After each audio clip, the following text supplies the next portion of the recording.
Hi friends, welcome to Annam's Recipes. இன்னைக்கு பூஜை சாமானெல்லாம் பளபளன்னு எப்படி விளக்கலாம் அப்படிங்கறத தான் பார்க்க போறோம். நான் ஏற்கனவே புளி எல்லாம் யூஸ் பண்ணி போட்டுருக்கேன். இன்னைக்கு அதை விட ஈஸியா ஒரே ஒரு பவுடர் தான் அதை யூஸ் பண்ணி டக்குன்னு எப்படி விளக்கலாம் அப்படிங்கறத தான் பார்க்க போறோம். பூஜை சாமான் விளக்குறது தான் வந்து எல்லா லேடிஸ்க்குமே ஒரு பெரிய வேலை. அதுவும் இந்த பித்தளை வெங்கலம் எல்லாம் வந்து டக்குன்னு வந்து கருத்து போயிடுது. அதனால பளபளன்னு இன்னைக்கு எப்படி விளக்கலான்னு பார்ப்போம் வாங்க. எங்கள் ப்ராடக்ட்ஸ் எல்லாம் யூடியூப்பில் கமெண்ட்ஸ்க்கு கீழே வந்துட்டுருக்கு. அதில் போய் கிளிக் பண்ணிங்கன்னா அதோட ரேட்டு டீட்டெயில்ஸ் எல்லாமே இருக்கும். அதை கிளிக் பண்ணி நீங்கள் வேணுங்கிற பொருளை ஆர்டர் பண்ணி வாங்கிக்கலாம். நம்மள நிறைய பேருக்கு இந்த சாமி விளக்குறது தான் ரொம்ப பெரிய டாஸ்காக இருக்கும். ஏன்னா நிறைய பேர் இப்போ வேலைக்கு போகிறதுனால இதெல்லாம் தேய்ச்சி விளக்குறதுக்கெலாம் டைம் இல்லை. அதுக்கு தான் வந்து இன்றைக்கி ஈஸியாக ஒரே ஒரு பொடி அதை வச்சு டக்குன்னு நல்லா பளபளன்னு விளக்கிடலாம்.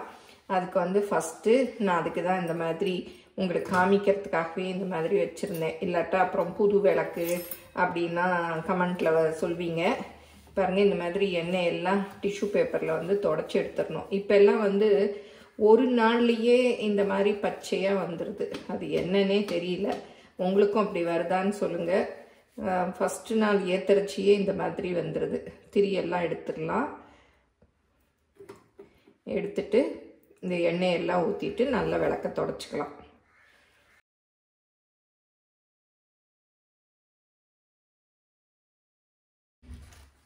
இப்போ வந்து விளக்குறதுக்கு இந்த மாதிரி டூத் ப்ரஷ் ஒன்று வச்சுருக்கேன். நான் ஹோட்டல்ஸில் தங்குறச்சு அங்கே கொடுப்பாங்க இல்லையா, அந்த ப்ரஷ்ஷில் தான் வச்சுருக்கேன். இன்னும் பிரிக்கலை.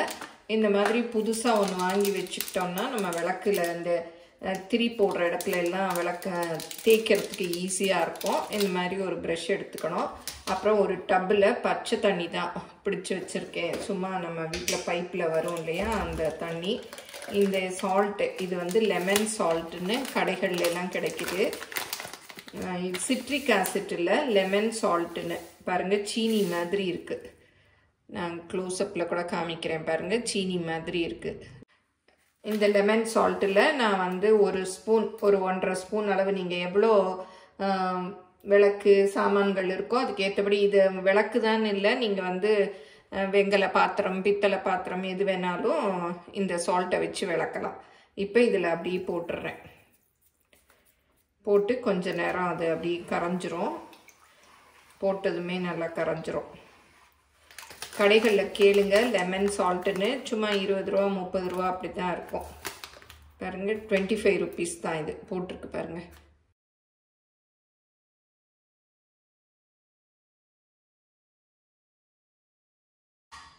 சுடு தண்ணிலாம் இல்லை, வெறும் பச்சை தண்ணி தான். இது வந்து ஒரு 10 நிமிஷம் ஊறட்டும். கொஞ்ச நேரம் கழித்து இதெல்லாம் அப்படியே அந்த பக்கம் படுறபடிக்கு திருப்பி விட்டுக்கலாம். அப்போ நமக்கு கழுவுறதுக்கு ஈஸியாக இருக்கும். நல்ல ஒரு சின்ன பக்கெட் மாதிரி இருந்ததுன்னா கூட நீங்கள் அதில் போட்டு ஊற வச்சுக்கலாம். கழுவுறதுக்கு சபீனா எடுத்து வச்சுருக்கேன். நம்ம பாத்திரம்லாம் விளக்குவோம் இல்லையா, அந்த சபீனாவும். எப்போவுமே விளக்குறதுக்கு தனியாக ஒரு ஸ்காட்ச் பிரைட்டு வச்சுக்கிட்டிங்கன்னா அதை மாத்திரம் விளக்கிட்டு வச்சுக்கலாம்.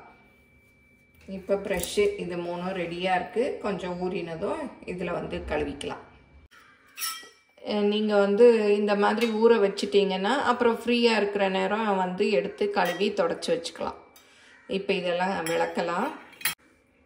இந்த சபீனா தான் தொட்டுக்கிறேன். தொட்டுட்டு லைட்டாக, ஒன்றும் இது பண்ணல, நான் அழுத்தம் கூட கொடுக்கல, லைட்டாக தான் தேய்க்கிறேன். பாருங்கள், நல்லா போயிடுச்சு. நான் கழுவிட்டு காமிக்கிறேன். சும்மா நம்ம எப்படி நம்ம எவர் சில்வர் பாத்திரம் விளக்குறோமோ அந்த மாதிரி விளக்குனாலே போதும்.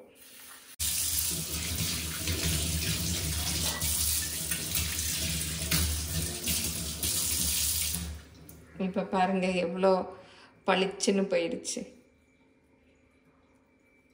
இங்கே பாருங்க. இப்போ இதுலேருந்து எடுத்துடலாம். எடுத்துட்டு நம்ம சபீனா போட்டு விளக்க வேண்டியதுதான். இன்னும் வேறு பாத்திரங்கள் இருந்தாலும் அதை இந்த தண்ணியில் போட்டுக்கலாம். இப்போ இந்த கல்ப விருட்ச மரம் இதெல்லாம் போடுறேன். அதே தண்ணி தான்.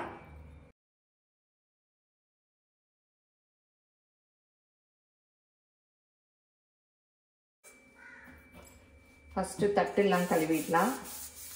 பாருங்கள், அந்த இது கூட போயிடுச்சு பாருங்கள். லைட்டாக தான் தேய்ச்சேன், போயிடுச்சு. இந்த லெமன் சால்ட்டில் போட்டுட்டு சும்மா நம்ம பாத்திரம் தேய்க்கிற மாதிரி தேய்ச்சாலே போதும். பாருங்கள், உங்களுக்கே வித்தியாசம் தெரியும். நல்லா பளபளன்னு வருது. அவ்வளோதான், ரொம்பலாம் நான் வந்து தேய்க்கலை. அவ்வளோதான் பாருங்கள், ஈஸியாக எல்லாமே கழுவியாச்சு. நான் வீடியோ எடுத்துகிட்டே பண்ணுறதுனால அப்படி கொஞ்சம் டைம் ஆகுது. நீங்கள் வீட்டில் பண்ணிங்கன்னா டக்குன்னு பண்ணிடலாம். பாருங்கள் எப்படி போயிடுச்சு. அந்த பச்சை பச்சையாக இருந்ததெல்லாம் போயிடுச்சு பாருங்கள். சபீனா கூட நான் ரொம்ப தொடலை பாருங்கள், அப்படி தான் இருக்குது. சும்மா லைட்டாக தான் தொடுறேன்.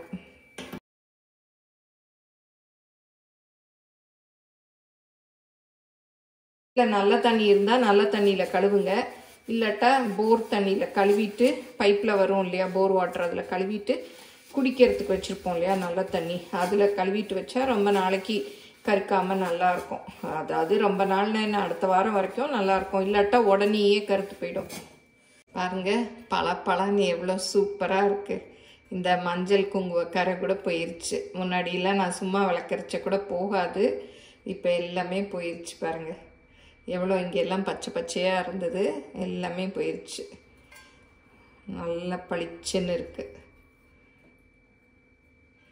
பின்பக்கம் எல்லாம்.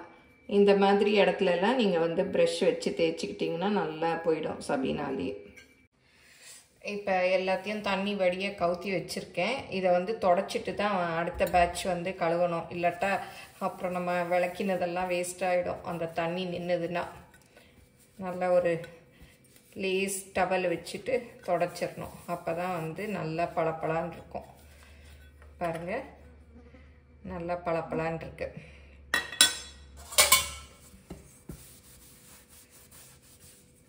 ஆனால் பளபளன்னு இந்த மாதிரி தேய்ச்சி வச்சு சாமி கும்பிட்றச்ச பார்க்குறச்சே ரொம்ப சந்தோஷமாக இருக்கும்.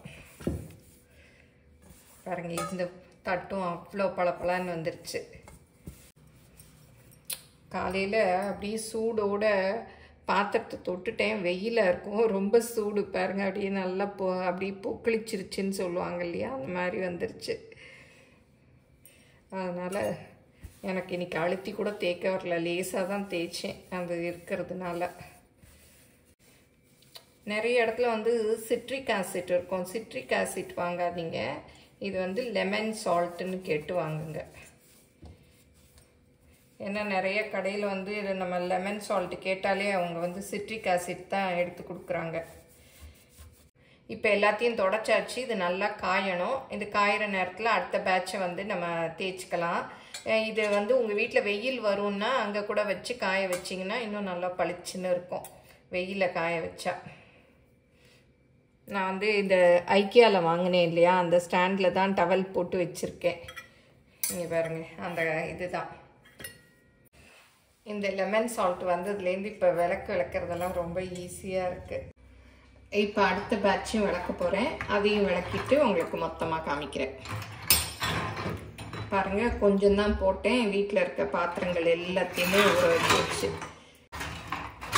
இன்னும் கூட பாத்திரம் இருந்ததுன்னா இதை எடுத்துட்டு இந்த தண்ணியில் போட்டுக்கலாம். எவ்வளோ இருக்கோ நம்ம வந்து போட்டுக்கலாம். நீங்களும் சுவையாக சமைக்கணுமா, எங்கள் மசாலா பொடிகளை யூஸ் பண்ணி பாருங்கள். அதெல்லாம் வாங்கணுன்னா ஸ்க்ரீனில் வர்ற வெப்சைட்டுக்கும் வாட்ஸ்அப் நம்பருக்கும் போய் ஆர்டர் பண்ணிங்கன்னா நீங்கள் வேணுங்கிறத வாங்கிக்கலாம். எப்படி இருந்த விளக்கு பாருங்கள், இப்போ எப்படி சூப்பராக ஆயிடுச்சு. நான் க்ளோஸ்அப்பில் கூட காமிக்கிறேன்.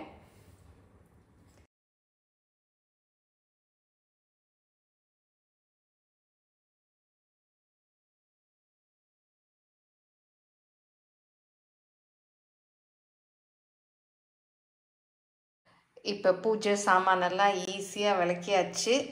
லெமன் சால்ட்டுக்கு ஒரு தேங்க்ஸ் சொல்லிடுவோம். ரொம்ப ஈஸியாக்கிருச்சு வேலையெல்லாம். இந்த வீடியோ உங்கள் எல்லாருக்கும் பிடிச்சிருக்குன்னு நினைக்கிறேன். பிடிச்சிருந்தா லைக் பண்ணுங்கள். எங்கள் சேனலை மறக்காமல் சப்ஸ்கிரைப் பண்ணுங்கள். ஃபேஸ்புக், இன்ஸ்டாகிராமில் அன்னம்ஸ் ரெசிபீஸை ஃபாலோ பண்ணுங்கள். உங்கள் ஃப்ரெண்ட்ஸுக்கும் ஷேர் பண்ணுங்கள். தேங்க்யூ.